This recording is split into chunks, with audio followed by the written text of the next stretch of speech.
Rahim ladies and gentleman, आज जो हमने टॉपिक पढ़ने हैं, हमने पिछले लेक्चर में जो हमारा नर्व इम्पल्स का थोड़ा सा पार्ट रह गया था।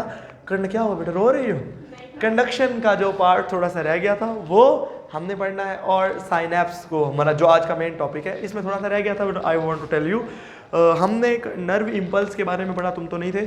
बहरहाल देखिए, जब आपको पता है कि मैंने आपके सामने एक न्यूरॉन बनाया था और मैंने कहा था कि this is the central part, और फर्स्ट किया this is the peripheral part, और मैंने कहा था कि नॉर्मली जो ये है इसके बाहर पॉजिटिव आइंस ज़्यादा होते हैं और अंदर पॉजिटिव आइंस कम होते हैं, तो अंदर फिर हम नेगेटिव लिख देते हैं, सही है। लेकिन जब यहाँ से मैसेज गुजर रहा होता है, उस जगह फर्क किया, यहाँ से मैसेज गुजर रहा है तो उस जगह पे चार्जेस आर रिवर्स्ड।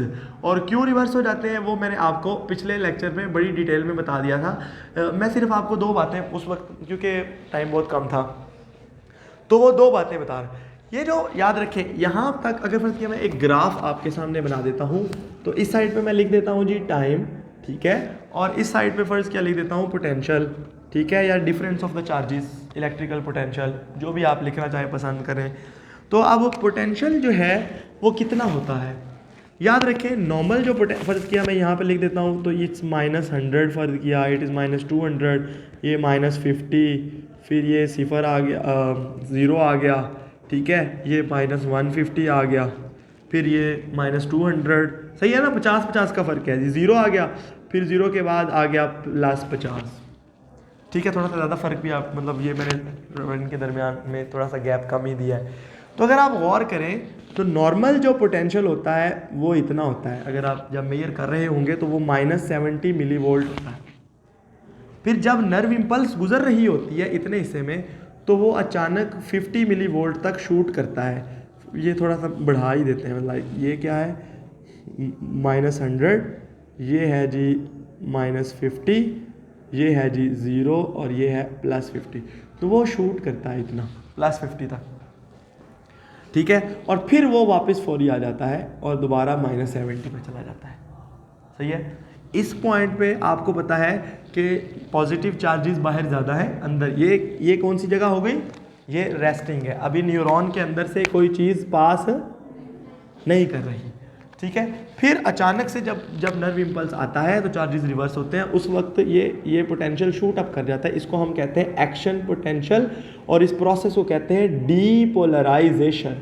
देखें ना, डीपोलराइजेशन से क्या मुराद है, एक होते हैं पोल बनना, पॉजिटिव पोल और नेगेटिव पोल बनना, फिर डीपोलराइजेशन का मतलब क्या होगा कि उनका मिक्स हो जाना, फिर रीपोलराइजेशन यानी वो दोबारा से ऐसा होता है। डीपोलराइजेशन के स्टेप्स क्या क्या हैं आपको पता लग गया था। देखें, रेस्टिंग मेम्ब्रेन पोटेंशियल को कौन कौन मेंटेन रखता है, नंबर 1 सोडियम पोटाशियम पंप, ऐसे ही था, नंबर 2 पोटाशियम लीकेज, नंबर 3 क्या था, negative organic compounds inside the side, वो रेस्टिंग मेम्ब्रेन पोटेंशियल को मेंटेन रखते थे।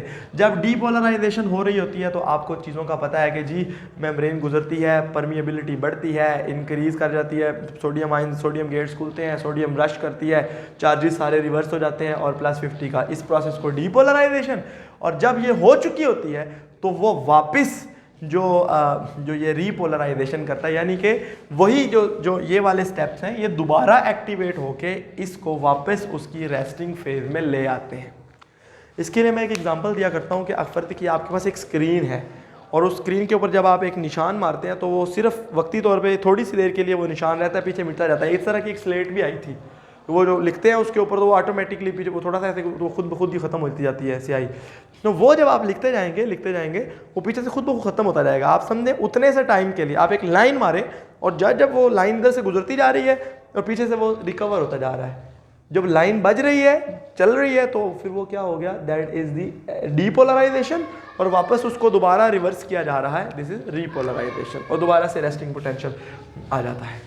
ये वो डायग्राम पिछले लेक्चर में रह गई थी, इसको बस इतना ही बताना था। Now our main topic is the synapse. याद रखिएगा, आपको पता है कि the neurons conduct impulses in our body, and neuron basically are the cells, and there is no direct cytoplasmic connection between, ये एक न्यूरॉन है, ये दूसरा न्यूरॉन है, कोई इनका आपस में साइटोप्लाज्मिक कनेक्शन नहीं है। दे आर नॉट, मतलब उनके अंदर कोई ऐसे रॉड लगे हुए हैं कि वो इससे सामान लेके इसको दे रहे हैं, ऐसा कुछ नहीं है। तो जो जिन पॉइंट्स के ऊपर, यानी the point of contact of axon and dendrites of next neuron, यानी axon of one neuron and dendron of next neuron, इसको हम कहते हैं दी साइनैप्स।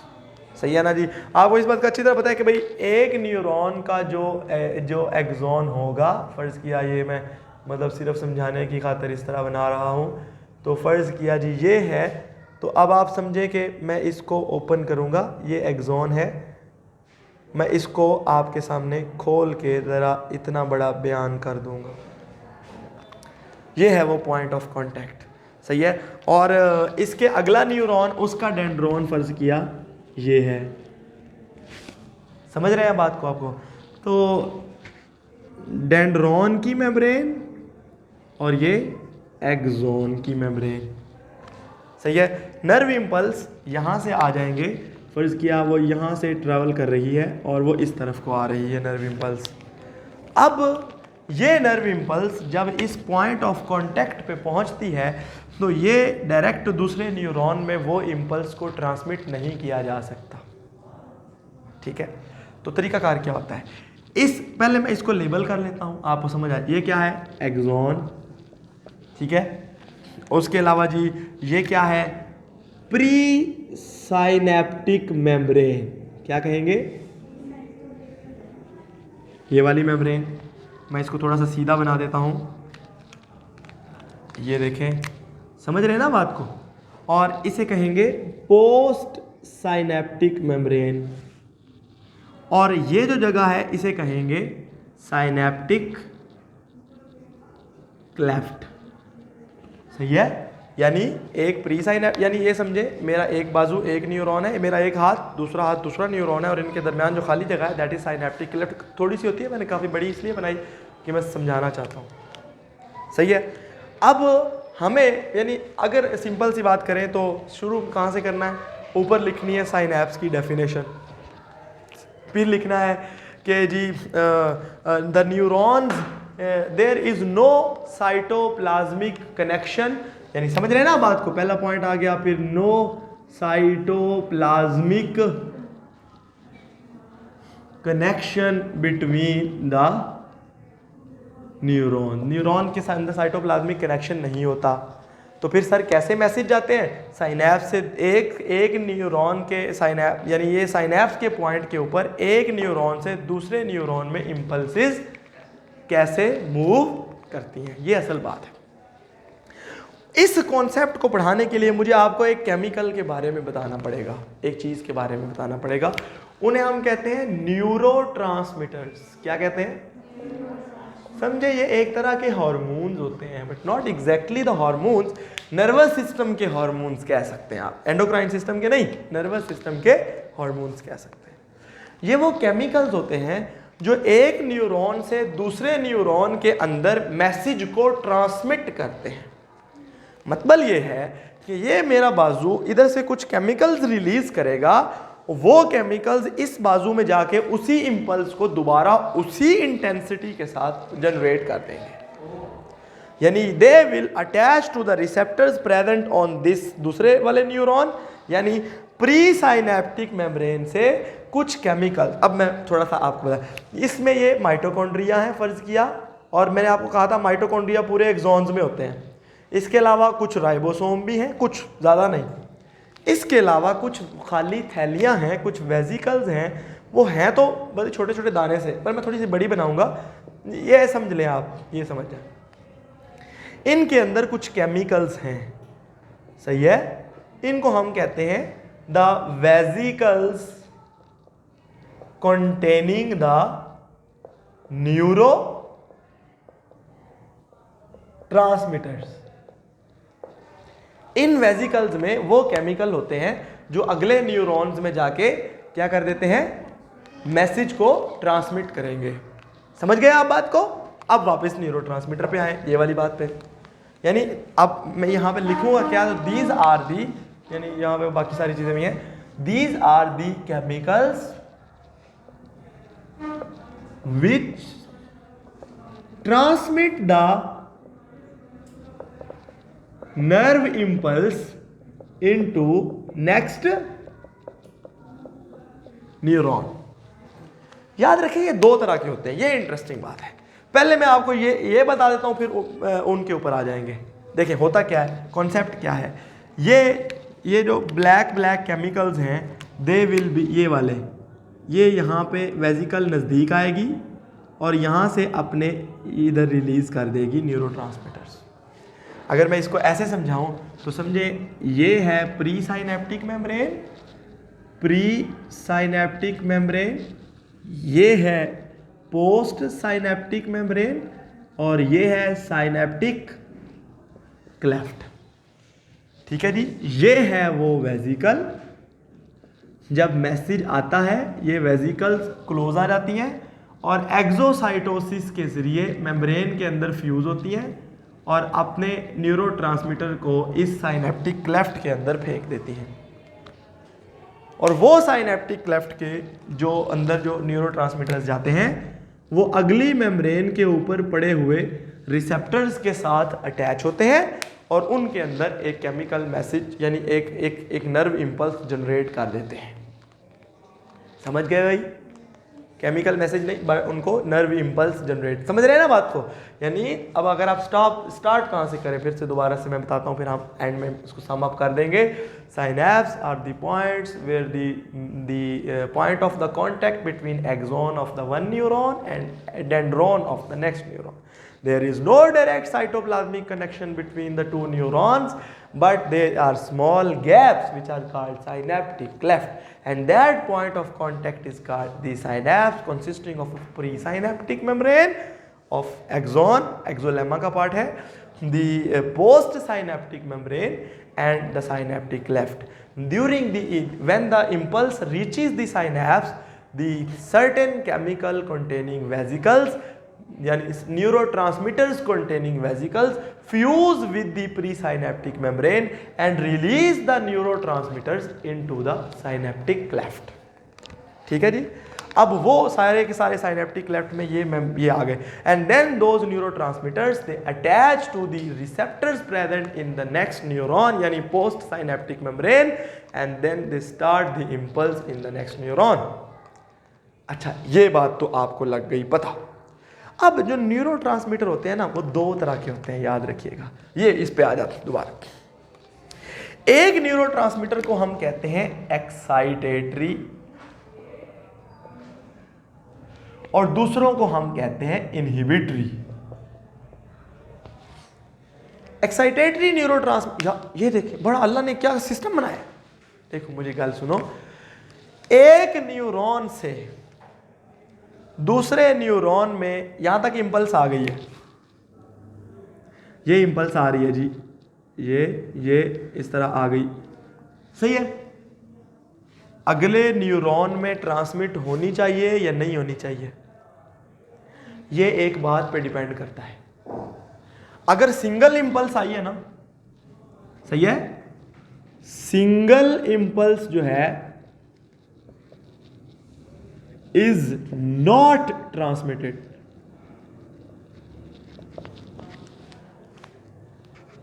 एक न्यूरॉन है, वो सेंसरी है, उसने एक मैसेज रिसीव किया, वो अगले न्यूरॉन में तब तक उसको नहीं भेजेगा जब तक उसकी पीछे से रिपीटेशन ना आ जाए कि वाकई में ये चीज़, अदरवाइज तो समझ रहे हैं ना, कई चीज़ें हमें फर्स्ट टाइम टच करती हैं।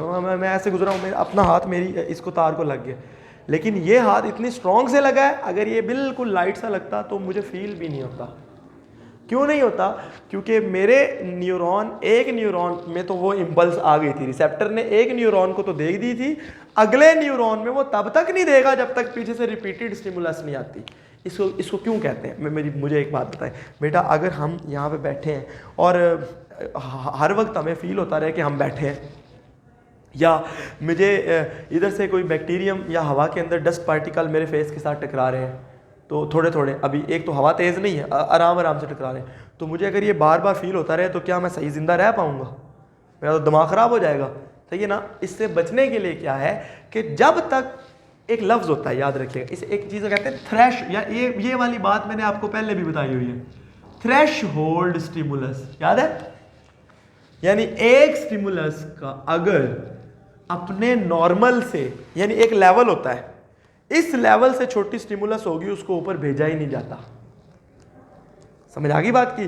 क्योंकि अगर इस, यानी अगर एक दफ़ा छोटी सी स्टिमुलस आई है, आप उसको इग्नोर कर देते हैं, अगले न्यूरॉन में वो जाती ही नहीं है। समझ आ गई बात की? और जब कोई नर्व इम्पल्स, जब कुछ बड़ी स्ट्रॉन्ग या पीछे से बार बार एक स्टिमुलस आई जा रही हो, तब जाके अगले न्यूरॉन में ट्रांसमिट होती है और वो ब्रेन तक पहुंच जाती है कि यस ये वाली बात हो गई है, इसको इस सेंस को रिसीव करें आप, ज़रूरी है। नहीं समझ आई बेटा? आपको समझ आ गई कि भाई द न्यूरॉन्स, यानी the nerve impulse, only single nerve impulse will not be transmitted from pre synaptic to post synaptic membrane until there is a repeated stimulus in that pre synaptic membrane. कि भाई बार बार pre synaptic neuron को और message आ रहे हैं कि ये आगे भेजो, आगे, फिर वो भेज देता है, फिर आगे काम चल पड़ता है। ऐसा क्यों होता है? और ऐसा क्यों होता है तो मैंने बता दिया कि अगर एक ही बार बार बार आती जाए, एक ही सिंगल इंपल्स हो तो हम तो परेशान हो जाएंगे। ऐसा कैसे होता है? जब एक सिंगल इंपल्स आती है ना, या अनइम्पॉर्टेंट इंपल्स आती है, या जिसको आगे भेजना नहीं हो, इंपल्स तो वो है ना, मैसेज तो वो है, करंट तो वो है, उसको आगे नहीं भेजना, नहीं भेजने के लिए यहां इनहिबिटरी न्यूरोट्रांसमीटर्स फेंके जाते हैं जो अगले न्यूरॉन को इनहिबिट कर देते हैं। नहीं जाना, या अगर कोई चीज चली भी गई है तो उसको स्टॉप कर देना है। सही है? Inhibitory neurotransmitters. अब जरा आपको समझ आएगी एक बात की, dopamine is an inhibitory neurotransmitter. भला कैसे? आपने एपिलेप्सी पढ़ी थी, कॉलेज में पढ़ लिया एपिलेप्सी, मिर्गी 10वीं क्लास में तो पढ़ी थी। तो आपने पढ़ा था कि ये एपिलेप्सी क्यों होती है, क्योंकि सॉरी एपिलेप्सी नहीं, वो बीमारी पार्किंसन डिजीज, राशा, वो बंदा ऐसे ऐसे हिलता रहता है। बूढ़े बाबों में ये अक्सर बीमारी होती है। भला कैसे होती है? क्योंकि दिमाग के वो हिस्से जो डोपामीन प्रोड्यूस करते हैं वो ख़राब हो जाते हैं, या उनमें से डोपामीन प्रोड्यूस नहीं होता। डोपामीन बेसिकली इनहिबिटरी न्यूरोट्रांसमीटर है ब्रेन के अंदर। ये फिर क्या होता है कि वो छोटी मोटी इम्पल्सिस ब्रेन से निकलती रहती है, जिनको रोकना था वो नहीं रुकती, तो मसल फिर हिलते रहते हैं। समझ गए बात को? तो ये है इनहिबिटरी न्यूरोट्रांसमीटर। एक्साइटेटरी न्यूरोट्रांसमीटर दूसरे में जाके इम्पल्स इंड्यूस कर देंगे। समझ आ गई बात की? अब मैं कुछ न्यूरोट्रांसमीटर्स की एग्जांपल्स आपको दूंगा।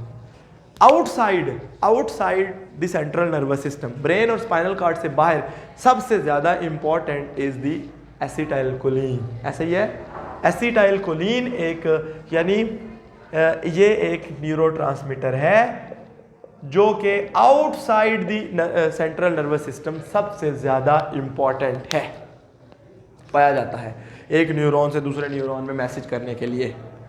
और जो ब्रेन के अंदर हैं ज़्यादा, वो बहुत सारे हैं। They could be epinephrine, norepinephrine, मैं लिख देता हूँ, सही है जी। मैं अब इसकी एग्जांपल्स ये बता रहा हूँ, that is they could be epinephrine, ये एक हो गया। फिर लाइक ये एड्रेनालिन है, एक हार्मोन भी है, ठीक है। फिर नॉर एपिनेफ्रीन, फिर उसके बाद GABA, it's about gamma amino butyric acid. फिर उसके बाद आता है PABA, para amino benzoic acid. फिर उसके बाद आ जाएंगे डोपामीन, 6 डोपामीन, फिर 7 सीरोटोनिन वगैरह वगैरह। ये एग्जांपल इसलिए है कि you should know this kind of things.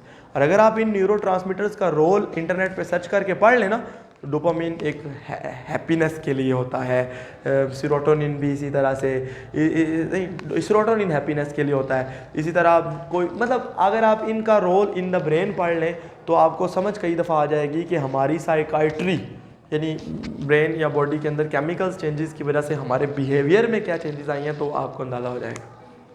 कभी हम कुछ नहीं होते तो हम एक ख़ास चीज़ खा पी लें तो हम खुश हो जाते हैं, वो समटाइम तो हमने अपना दिमाग साथ जोड़ा होता है कि यही खाएंगे तो हम खुश हो जाएंगे, या ये बंदे से बात करेंगे तो हम खुश हो जाएंगे, या ये वाली जो है ना हम ये एक्टिविटी करेंगे तो ये खेल लेंगे तो हम खुश हो जाएंगे।